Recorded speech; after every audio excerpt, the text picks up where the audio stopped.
Once you've officially gone live, have you still found value in like our coaching calls or some of that continued education side of things? Yeah, I do. I don't make them as much as I want to because it always seems to be something coming up with a terrible excuse. But I've also had a complete redesign done on my Cabo places.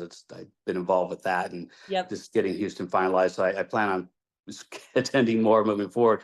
But they are like there's so much knowledge with the team. Becky is fantastic with the technology. I mean, her in-depth knowledge of these various technologies, that's where I think you can get the most value out of. I think, you could leave the design to the design team, but I think, you can't just turn these technologies on and let them do their thing. You have to really make sure they're dialed into your specific listing and Yep. you're tuned into, Becky's really good about like looking at competitive trends, where the pricing's at, the amenities and the market trends in terms of bookings and, you know, a lot of markets are cyclical and there's just going to be downtimes and it's not a whole lot you're going to do about that, Mhm. save for a rainy day when you're booming.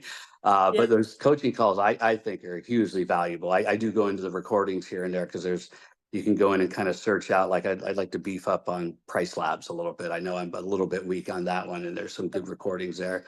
So I think not just the live recordings, but having that kind of those historical recordings that we can go back to kind of take a refresher course are really helpful.